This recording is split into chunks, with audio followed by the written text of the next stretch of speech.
வணக்கம். போலீஸ் அப்படின்னாலே நம்ம சினிமாவை பொறுத்த வரைக்கும் சினிமாவுடைய வரலாற்றையே பார்த்தோம்னாக்க நமக்கு டிஎஸ்பி சௌத்ரி அப்படிங்கிற கதாபாத்திரம் தான் ஞாபகத்துக்கு வரும். அதுக்கு முன்னாடி எத்தனையோ பேர் போலீஸாக நடிச்சிருக்காங்க. சகசரநாமம் உள்ளிட்டவர்கள் நடித்த போலீஸ்காரன் மகள் மாதிரியான படங்கள்லாம் கூட வந்திருக்குன்னு சொன்னாலும் கூட ஒரு மிடுக்கு, ஒரு கம்பீரம், ஒரு சல்யூட் வைக்கிற அளவுக்கு முதல்ல நமக்குள்ளார ஒரு பெரிய தாக்கத்தை ஏற்படுத்தியது தங்கப்பதக்கம் டிஎஸ்பி சௌத்ரி, அந்த சிவாஜி. அதுதான் தங்கப்பதக்கம் சொல்லும்போது பார்த்தா ஒரு ஒரு சினிமா எப்படி இருக்கணும் அப்படிங்கிறதுக்கு அந்த படத்தை நிறைய ரெஃபரன்ஸுக்கு நம்ம எடுத்துக்கலாம். நம்ம அந்த படத்துல தங்கப்பதக்கம் படத்துல ஒரு அப்பா போலீஸ், ஒரு பையன் கெட்டவன், இதற்கு உள்ளார நடக்கிற ஒரு போராட்டம் தான் அந்த தங்கப்பதக்கம் திரைப்படம். ஒரு தமிழ் சினிமாவில் ஒரு யதார்த்த சினிமாவை காட்டிய மெல்லிய உணர்வுகளை எல்லாம் நமக்கு கடத்திய மகேந்திரன் சார் தான் அவ்வளவு சினிமாத்தனமான ஒரு கதையை படைத்தார் அப்படிங்கிறது ஒரு ஆச்சரியமான விஷயம்.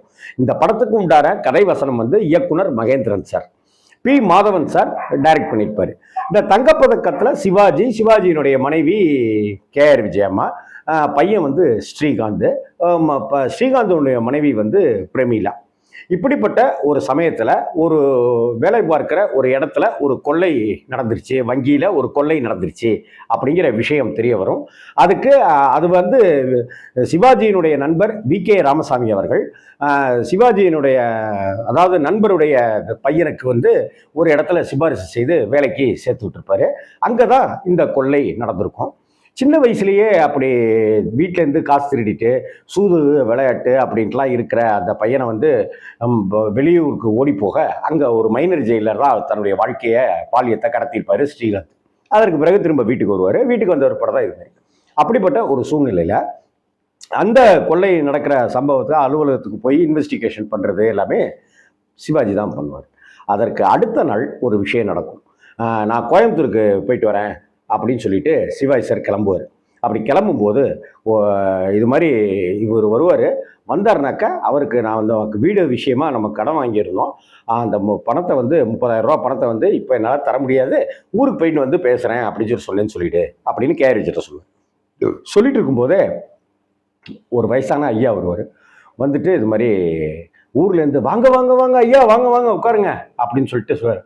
தெரியல நம்ம ஊரில் இருக்கிறவர் அப்படின்னு சொல்லிட்டு கேஆர் விஜய்கிட்ட சொன்ன உடனே, ஐயா உட்காருங்க ஐயா அப்படின்னோடனே, இது வரைக்கும் நான் எந்த உதவியும் கேட்டு நான் உங்ககிட்ட வந்ததில்லை தம்பி. ஐயா நீங்கள் என்ன உங்கள் பையன் மாதிரி, நான் எதுவாக இருந்தாலும் என்கிட்ட கேட்கலாம், என்ன உங்களுக்கு? இல்லை பேத்திக்கு கல்யாணம் வச்சுருக்கேன், ஆனால் பணம் கம்மியாக இருக்குது, உங்ககிட்ட கேட்குறதுக்கு எனக்கு சங்கடமாக இருக்குது. என்ன இப்படி சொல்லிட்டீங்க? ஆமாம் இது செக் எடுத்துருவா அப்படின்னு சொல்லிட்டு டக்குன்னு 10,000 ரூபாய்க்கு செக்கை கொடுத்து இது பண்ணிவிடுவார். அவர் நான் கிளம்புறப்பா, நீங்கள் குடும்பத்தோட கல்யாணத்துக்கு கண்டிப்பாக வரணும்னு அந்த ஐயா போயிடுவார்.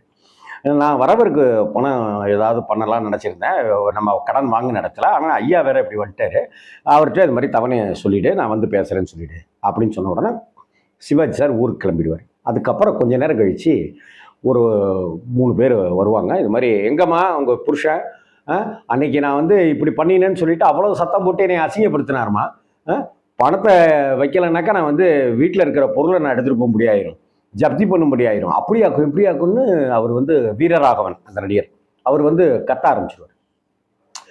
அப்போ ஸ்ரீகாந்த் இருப்பார், யார் வீட்டில் என்ன எங்கள் அப்பா யார் தெரியுமில்ல, என்ன நீ பேசுகிற நீனு அப்படி இப்படின்னோடனே உடனே வி.கே. ராமசாமிக்கு கேஆர் விஜயா ஃபோன் பண்ணுவாங்க. அவர் எங்கேயோ மும்பைக்கோ வியாபார விஷயமா போயிருக்கிறதா. இது மாதிரி இருந்தாக்கா ஒவ்வொரு விஷயமும் கேஆர் விஜயாவுக்கு தடைபட்டுக்கிட்டே இருக்கும். என்ன செய்யறதுன்னு தெரியாமல் தவிக்கும் போது டக்குன்னு ஸ்ரீகாந்த் உடனே ஃபோன் பண்ணி நண்பருக்கு ஃபோன் பண்ணி, இது மாதிரி எனக்கு இது மாதிரி ஒரு சிக்கல், அப்பா ஊருக்கு போயிருக்காங்க, இது மாதிரி வீடு அடமானத்தை இதுக்கு வந்துருச்சு, பணம் எனக்கு வேணும், எனக்கு உடனடியாக கொடுத்து ஹெல்ப் பண்ணு, அப்பா வந்த உடனே நான் வாங்கி கொடுத்துட்றேன் அப்படின்னு சொல்லிட்டு ஃபோன் பண்ணிவிட்டு, அம்மா ஒரு 1/2 மணி நேரத்தில் பணத்தோடு வரேன், 1/2 மணி நேரத்தில் பணத்தோட பணத்தை தரேன், நீ வெளியே போயிரு அப்படி இப்படின்னு சொல்லி ரொம்ப ஸ்டைலான நடிகர் ஸ்ரீகாந்த் சார், தனித்துவமான ஸ்டைல் கொண்டவர் அப்படின்னு போவார். போயிட்ட பிற்பாடு அவர் ஸ்ரீகாந்த் அந்த பணத்தை கொடுத்துருவார். அதுக்கப்புறம் அந்த அவர் மன்னிச்சிருங்க அப்படின்னு சொல்லிட்டு கிளம்பி போயிடுவாங்க. அதுக்கு அடுத்தாப்புல ஸ்ரீகாந்துக்கு பிறந்தநாள் வரும். அந்த பிறந்தநாளில் நல்லதொரு குடும்பம் பல்கலைக்கழகம் அந்த பாட்டு பர்த்டேல செலிப்ரேஷனில் எல்லாரும் வந்திருப்பாங்க, பாடுவாங்க. பாடிட்டு இருக்கும்போது எல்லாமே தகவல்லாம் தெரிந்து ஒரு லெட்ரு ஒன்று வரும் அந்த பாட்டுக்கு நடுவில். அப்படி பாட்டுக்கு நடுவில் அப்படி வரும்போது அதை பார்த்துட்டு சிவாஜி சார் யூஷுவல் ட்ரெஸ்ஸில் இருப்பார். போயிட்டு அவர் யூனிஃபார்ம் போட்டுட்டு வந்துட்டு அரெஸ்ட் ஹிம் அப்படின்னு சொல்லிட்டு பையனை அரெஸ்ட் பண்ண சொல்லுவார். அப்போ அதற்கு உண்டான விளக்கத்தை அவர் கொடுப்பார். இது எல்லாமே நீ தான் கொள்ளையடிச்சிருக்க, உன்னுடைய நண்பர்களோடு சேர்ந்துதாங்கிறது தெரியும். ஆனால் அதை எப்படி கண்டுபிடிக்கிறது, அந்த பணத்தை எப்படி வெளியில் எடுக்கிறதுங்கிறதுக்காக தான் நான் வெளியூருக்கு போகிற மாதிரி ட்ராமா பண்ணேன். எனக்கு பணம் பேத்திக்கு கல்யாணம்னு சொல்லி கேட்டு வந்தவர் எங்கள் போலீஸ் இலாக்காவை சேர்ந்தவர். வீடு ஜப்திக்கு வந்திருக்கு, பணம் கொடுங்க, வட்டிக்கு வாங்கின பணத்தை கொடுங்க அப்படின்னு சொல்லி வந்தவர் எங்கள் போலீஸ் இலாக்காவை. இவர் ஏட்டு, இவர் போலீஸ், இவர் கான்ஸ்டபிள், இவர் அப்படின்லாம் சொல்லிட்டு சொன்ன உடனே இது எல்லாமே நான் போட்ட ஒரு நாடகம் தான். நீயா டெலிஃபோன் பண்ணுற மாதிரி ஒரு நடிப்பு நடிச்சுட்டு அதுக்கப்புறம் நீயா போய் பணத்தை எடுத்துகிட்டு வந்து கொடுத்தது எல்லாமே கண்டுபிடிக்கப்பட்டுச்சு அப்படின்னு சொல்லி அரெஸ்ட் பண்ணுவார். நம்ம எதிர்பார்க்கவே மாட்டோம் அப்படி ஒரு சீன் நடக்கும், அப்படிலாம் ஒன்று சிவாஜி சார் செஞ்சிருப்பாரு அப்படிங்கிறதே தெரியாத அளவுக்கு அங்கே காட்சிப்படுத்தப்பட்டிருக்கிறோம்ல. அதுதான் ஒரு திரைக்கதையை பலமாக இருக்கிறதும் ஐயோ அப்படின்னு இருக்கிறதும்.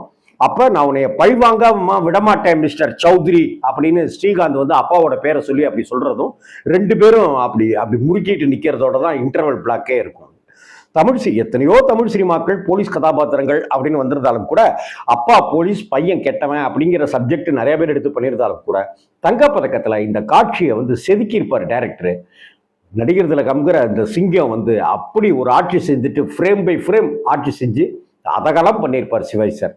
இந்த படத்தை நீங்கள் இந்த காட்சி ஞாபகம் வந்துருச்சுனாக்கா ஆமாம் இல்லை அப்படின்னு சொல்லுவீங்க.